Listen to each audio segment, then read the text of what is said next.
নমস্কাৰ বন্ধু বান্ধৱীসকল মনোযোগ পাঠ্য ইউটিউব চেনেলৰ সকলোকে স্বাগতম জনাইছো যেহেতু আগৰ ভিডিঅ'টোত আমি প্ৰেজেন্ট টেন্সৰ প্ৰথমটো ভাগ সিম্পল প্ৰেজেন্ট টেন্সৰ বিষয়ে আলোচনা কৰিছিলো আজি আমি প্ৰেজেন্ট কন্টিনিউয়াছ টেন্সৰ বিষয়ে আলোচনা কৰিম Hello everyone welcome to মনোযোগ পাঠ্য YouTube channel In the last video we discussed the first part of present tense that is simple present tense So today we are going to discuss about present continuous tense.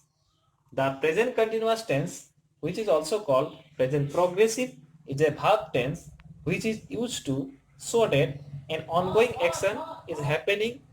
now, either at the moment of speech or now in a larger sense. The present continuous can also be used to show that an action is going to take place in the near future. গতিকে present কন্টিনিউয়াছ tense হৈছে এনে এটা tense যেটো বৰ্তমান সময়ত চলি থকা কামৰ ক্ষেত্ৰত ব্যৱহাৰ কৰা হয় কামটো আগৰ পৰা চলি থকা হ'বও পাৰে বৰ্তমান সময়ত চলি থাকিবও পাৰে আৰু ইয়াৰ পিছলৈকে চলি থকাও হ'ব পাৰে যেনে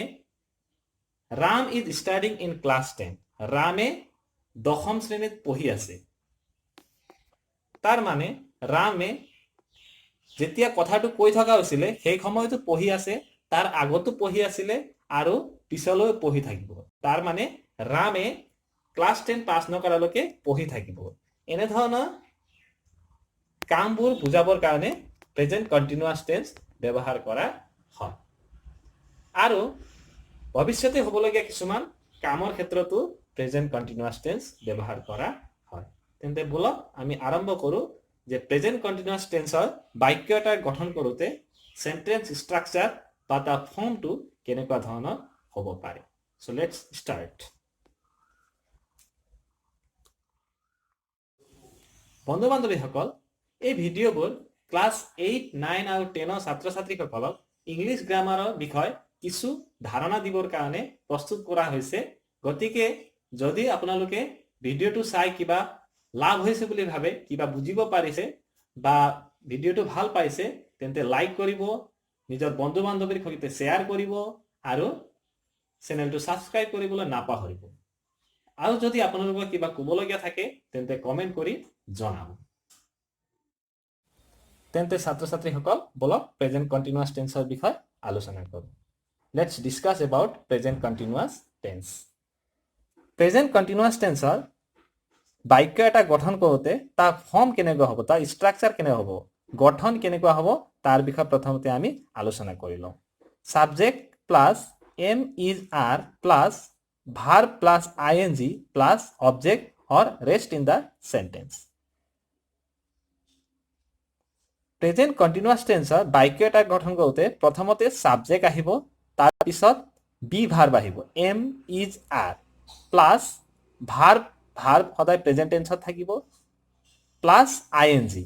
ভাৰ্বৰ লগত আইএনজি এটা যোগ হ'ব প্লাস অবজেক্ট তাৰ পিছত অবজেক্ট আহিব বা বাক্যৰ শেষত যেটো শেষাংশ থাকে সেই শেষ অংশটো লাষ্টত আমি লিখো এতিয়া বলক এক্সাম্পল কেইটামান চাই লওঁ he is writing a letter তেওঁ এটা চিঠি লিখি আছে এই বাক্যটোত in this sentence you can see he is subject is a be verb and writing is a main verb a letter it is a object so in this sentence you can see he is subject so is added with he is be verb is always come with he because he is a third person singular number and write we add ing with the verb write and a letter is a object এই বাক্যটোত he হৈছে subject is হৈছে be verb যেটো hero লগত খদায় is be verb বহে writing হৈছে main verb যেটো write ভাৰ্বৰ লগত ing যোগ কৰি writing হৈছে a letter হৈছে এটা object গতিকে ছাত্ৰ-ছাত্ৰীসকল আশা কৰো আপোনালোকে বুজিব পাৰিছে আৰু এটা एग्जांपल চাও I am eating an apple মই এটা আপেল খাই আছো এই সেন্টেন্সটোত আই হৈছে সাবজেক্ট, এম হৈছে বি ভার্ব, যেহেতু আইৰ লগত সদায় এম বি ভাৰ্ব বহে। ইটিং মেইন ভাৰ্ব হৈছে যেটো ইট ভাৰ্বৰ লগত আইএনজি যোগ কৰি ইটিং কৰা হৈছে। কি খাই আছো? এন এপল, এটা আপেল খাই আছো, এইটো হৈছে অবজেক্ট। ঠিক একেদৰে দে আৰ স্লিপিং, দে হৈছে সাবজেক্ট, দেৰ লগত সদায় আৰ বহে, আৰ বি ভাৰ্ব বহে, আৰু স্লিপিং হৈছে ভাৰ্ব, যেটো মেইন ভাৰ্ব, স্লিপ ভাৰ্বৰ লগত আইএনজি যোগ কৰি স্লিপিং কৰা হৈছে। So I hope you have understood about the structure or the form of present continuous tense. ছাত্ৰ ছাত্ৰীসকল, আপোনালোকক সুবিধাৰ্থে মই টেবুল এটা ইয়াত উলিয়াইছো, যেটো টেবুলত পাৰ্সন আৰু নাম্বাৰৰ কথা উল্লেখ কৰা আছে। যেহেতু আমি আগৰ ভিডিঅ'টোত first person, second person, third পাৰ্সনত সিঙ্গুলাৰ নাম্বাৰত কি হয়, প্লুৰেল নাম্বাৰত কি হয়, এইবোৰ অলৰেডি আলোচনা কৰিছিলো। আজি আমি চাওঁ যে প্ৰেজেন্ট কন্টিনিউয়াস টেন্সৰ যিবোৰ বিভাগ থাকে, সেই বিভাগসমূহ কোনটো পাৰ্সনৰ ক্ষেত্ৰত বা কোনটো নাম্বাৰত কি বিভাগ বহে, তাৰ কাৰণে এই টেবুলটো মই আপোনালোকৰ কাৰণে প্ৰস্তুত কৰিছো। ফাৰ্স্ট পাৰ্সন সিঙ্গুলাৰ নাম্বাৰ আই, আইৰ লগত সদায় এম বিভাগ বহে।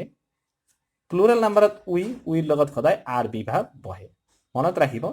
সেকেন্ড পাৰ্সন সিঙ্গুলাৰ নাম্বাৰ ইউৰ লগত সদায় আৰ বিভাগ বহে। ঠিক একেদৰে প্লুৰেল নাম্বাৰতো ইউ হয়, ইউৰ লগত সদায় আৰ বিভাগ বহে। এতিয়া আহো থাৰ্ড পাৰ্সন সিঙ্গুলাৰ নাম্বাৰ। আমি জানো যে থাৰ্ড পাৰ্সন সিঙ্গুলাৰ নাম্বাৰত হি, সি, ইট এইবোৰ হয়, এইবোৰৰ লগত সদায় ইজ বিভাগ বহে। প্লুৰেল নাম্বাৰত দেৰ লগত সদায় আৰ বিভাগ বহে। গতিকে এই টেবুলটো আপোনালোকে মনত ৰাখিলে প্ৰেজেন্ট কন্টিনিউয়াস টেন্সৰ যিকোনো বাক্য গঠনৰ ক্ষেত্ৰত আপোনালোকৰ সুবিধা হ'ব। গতিকে ছাত্ৰ ছাত্ৰীসকল, প্ৰেজেন্ট কন্টিনিউয়াস টেন্সৰ বাক্য গঠনৰ ক্ষেত্ৰত পোন প্ৰথমতে আমি তাৰ যেটো গঠন, ফৰ্ম বা স্ট্ৰাকচাৰ সেইটো জানিব লাগিব। তাৰ পিছত আমি পাৰ্সন আৰু নাম্বাৰৰ ক্ষেত্ৰত কোনটো বিভাগ ক'ত বহে, এই বিষয়ে যদি আমি ভালকৈ জানো, তেতিয়া আমি প্ৰেজেন্ট কন্টিনিউয়াস টেন্সৰ অতি সহজে বাক্য গঠন কৰিব পাৰো। এতিয়া বলক আমি প্ৰেজেন্ট কন্টিনিউয়াস টেন্সৰ ব্যৱহাৰৰ বিষয়ে আলোচনা কৰো। Let's discuss about the uses of present continuous tense. Students, here you can see that the uses of present continuous tense is given. The present continuous tense is used. কোনবোৰ ক্ষেত্ৰত present continuous tense আমি ব্যৱহাৰ কৰো? To express an action in progress at the time of speaking. কিছুমান কাম যেতিয়া আমি কৈ থাকো, যেতিয়া কথাটো কৈ থকা হয়, সেই একে সময়তে কামটো চলি থাকে বা হৈ থাকে, সেইবোৰ কামৰ ক্ষেত্ৰত প্ৰেজেন্ট কন্টিনিউয়াস টেন্স ব্যৱহাৰ কৰা হয়। For example, the boys are playing cricket, ল'ৰাবোৰে ক্ৰিকেট খেলি আছে। যেতিয়া কথাটো কোৱা হৈছে, সেই সময়তে ল'ৰাবোৰে ক্ৰিকেটটো খেলি আছে, মানে খেলি থকাৰ সময়তে কথাটো কোৱা হৈছে। গতিকে এনে ধৰণৰ কামৰ ক্ষেত্ৰত প্ৰেজেন্ট কন্টিনিউয়াস টেন্স ব্যৱহাৰ কৰা হয়। ঠিক একেদৰে the baby is playing with the dog, কেঁচুৱাটোৱে কুকুৰটোৰ লগত খেলি আছে। কেতিয়া খেলি আছে? যেতিয়া কথাটো কোৱা হৈছে, সেই একে সময়তে কেঁচুৱাটোৱে কুকুৰটোৰ লগত খেলি আছে। এতিয়া আহোঁ আৰু এটা এক্সাম্পললৈ। উই আৰ ইনজয়িং আইচক্ৰীম, আমি আইচক্ৰীম খাই আছো। আমি আইচক্ৰীম খাই আছো। কেতিয়া খাই আছো? যেতিয়া আমি কথাটো কৈছো, সেই সময়তে আমি আইচক্ৰীম খাই আছো, বা যেতিয়া খাই আছো একে সময়তে কথাটো কোৱা হৈছে। গতিকে যেতিয়া কথাটো কোৱা হয় আৰু কামটো একে সময়তে চলি থাকে, তেনেকুৱা কামৰ ক্ষেত্ৰত প্ৰেজেন্ট কন্টিনিউয়াস টেন্স ব্যৱহাৰ কৰা হয়। আৰু এটা ইয়াৰ ব্যৱহাৰ চাওঁ। Number 2, to express a temporary action that may not be actually taking place at the time of speaking. ইয়াত কি কোৱা হৈছে যে কিছুমান কাম যেতিয়া কৈ থকা হয়, কিন্তু কামটো সেই সময়ত চলি নাথাকে, তাৰ আগৰ পৰাই চলি থাকে আৰু তাৰ পিছলৈকেও চলি থাকে, তেনেকুৱা কামৰ ক্ষেত্ৰতো প্ৰেজেন্ট কন্টিনিউয়াস টেন্স ব্যৱহাৰ কৰা হয়। For example, my sister is reading Pickwick Papers. ইয়াত কি কোৱা হৈছে? মোৰ বাইদেৱে পিকউইক পেপাৰ্ছ পঢ়ি আছে। পিকউইক পেপাৰ্ছ হৈছে এটা নভেল, যিটো এটা উপন্যাস, আৰু উপন্যাস এটা পঢ়িবলৈ যাওঁতে আমি একেদিনতে বা এদিনত পঢ়া যায়, যেতিয়া কথাটো কৈ থকা হয় সেই সময়তে পঢ়ি শেষ কৰা সম্ভৱ নহয় মানে কি কোৱা হৈছে ইয়াত my sister is reading Pickwick Papers Pickwick Papers নামৰ কিতাপ এটা মোৰ বাই দ্য ৱে পঢ়ি আছে কেতিয়া পঢ়ি আছে হয়তো দুদিন আগৰ পৰাই পঢ়ি আছে বা এদিন আগৰ পৰাই পঢ়ি আছে এতিয়াও পঢ়ি আছে বা কাইলৈ পঢ়ি থাকিব ঠিক এনেকুৱা ধৰণৰ কামৰ ক্ষেত্ৰতো প্ৰেজেন্ট কন্টিনিউয়াছ টেন্স ব্যৱহাৰ কৰা হয় বলক আৰু এটা এক্সাম্পল চাই লওঁ Sharmila is doing research at the university শৰ্মিলাই ইউনিভাৰ্চিটিৰ ৰিসাৰ্চটো কৰি আছে ৰিসাৰ্চ একেদিনতে শেষ কৰা কাম নহয় যেটো বহুদিন ধৰি কৰিবলগীয়া হয় হয়তো 2 বছৰ 3 বছৰ 5 বছৰো হ'ব পাৰে গতিকে ৰিসাৰ্চ কৰাৰ ক্ষেত্ৰত এনেকুৱা ধৰণৰ কাম বুজাবলৈও প্ৰেজেন্ট কন্টিনিউয়াছ টেন্স ব্যৱহাৰ কৰা হয় শৰ্মিলাই ৰিসাৰ্চটো কৰি আছে ইউনিভাৰ্চিটি তাৰ মানে বহু আগৰ পৰাই কৰি আছে এতিয়াও কৰি আছে আৰু শেষ নোহোৱালৈকে কৰি থাকিব গতিকে এনেকুৱা কামৰ ক্ষেত্ৰত প্ৰেজেন্ট কন্টিনিউয়াছ টেন্স ব্যৱহাৰ কৰা হয় বলক আৰু এটা এক্সাম্পল চাওঁ সংস্কৃতি ইজ ষ্টাডিং ইন ক্লাছ 10 সংস্কৃতিয়ে 10ম মান শ্ৰেণীত পঢ়ি আছে হয় না পঢ়ি আছে সংস্কৃতি ইজ ষ্টাডিং ইন ক্লাছ 10 তাৰ মানে সংস্কৃতিয়ে যেতিয়ালৈকে ক্লাছ 10 পাছ নকৰে তেতিয়ালৈকে তাই ক্লাছ 10ত পঢ়ি থাকিব মানে আগৰ পৰাই পঢ়ি আছে ক্লাছ 10 পাছ কৰিবলৈ এদিনতে সম্পূৰ্ণ কৰা কাম নহয় যেহেতু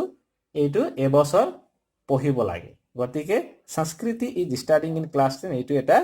প্ৰেজেন্ট কন্টিনিউয়াছ টেন্সৰ উদাহৰণ ঠিক একেদৰে how many of you are learning computer তোমালোকৰ কেইজনে কম্পিউটাৰ শিকি আছা মানে এইটো এটা প্ৰেজেন্ট কন্টিনিউয়াছ টেন্সৰ সেন্টেন্স য'ত কোৱা হৈছে how many of you are learning computer তোমালোকৰ কেইজনে কম্পিউটাৰ শিকি আছা কম্পিউটাৰ শিকা কামটো এদিনতে সম্পূৰ্ণ হোৱা কাম নহয় যেহেতু বেলেগ বেলেগ ধৰণৰ কোৰ্স থাকে 3 মান্থস 6 মান্থস 9 মান্থস 12 মান্থস তেনেকুৱা ধৰণৰ বেলেগ বেলেগ কোৰ্স থাকে গতিকে এনেকুৱা কাম এইটো তোমালোকৰ কেইজনে কম্পিউটাৰ শিকি আছা তেনেকুৱা বুজোৱা হৈছে সেন্টেন্সটোত গতিকে এনেকুৱা ধৰণৰ কামৰ ক্ষেত্ৰতো প্ৰেজেন্ট কন্টিনিউয়াছ টেন্স ব্যৱহাৰ কৰা হয় এতিয়া হও আৰু এটা ব্যৱহাৰ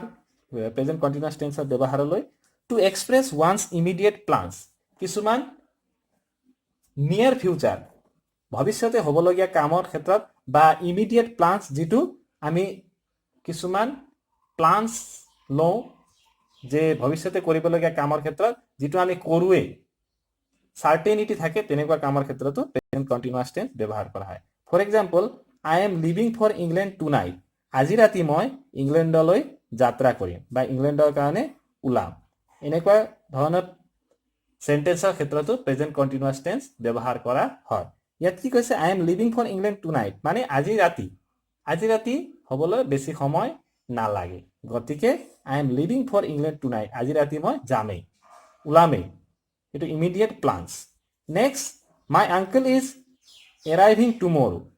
মোৰ আঙ্কলে কাইলৈ আহি পাব এইটো আহি পাবহি যেহেতু তেখেতে যাত্ৰা কৰি আছে য'ৰ আহিবলগীয়া আছিল সেই ঠাইৰ পৰা যাত্ৰা কৰিছে আৰু আহি আছে কাইলৈ আহি পাব এইটো নিশ্চিত গতিকে এনেকুৱা ধৰণৰ কামৰ ক্ষেত্ৰতো প্ৰেজেন্ট কন্টিনিউয়াছ টেন্স ব্যৱহাৰ কৰা হয় আৰু এটা এক্সাম্পল চাওঁ what are you doing on sunday দেওবাৰে তুমি কি কৰি আছা what are you doing কি কৰিবা বা কি কৰি আছা এনেকুৱা ধৰণৰ কামৰ ক্ষেত্ৰতো ধৰক what are you doing on sunday অহা দেওবাৰে তুমি সানডেত তুমি কি কৰিবা গোটেই সানডেতে তুমি কি কৰিবা এনেকুৱা ধৰণৰ কামৰ ক্ষেত্ৰতো যেটো ইমিডিয়েট প্লানস বা নিয়াৰ ফিউচাৰ এনেকুৱা ধৰণৰ কামৰ ক্ষেত্ৰত এনেকুৱা ধৰণৰ কাম বুজাবলৈ প্ৰেজেন্ট কন্টিনিউয়াছ টেন্স ব্যৱহাৰ কৰা হয় ইয়াত নোট এটা দিয়া আছে ইম্পৰ্টেন্ট নোট এই নোটটোত কি লিখা আছে চাওঁ আমি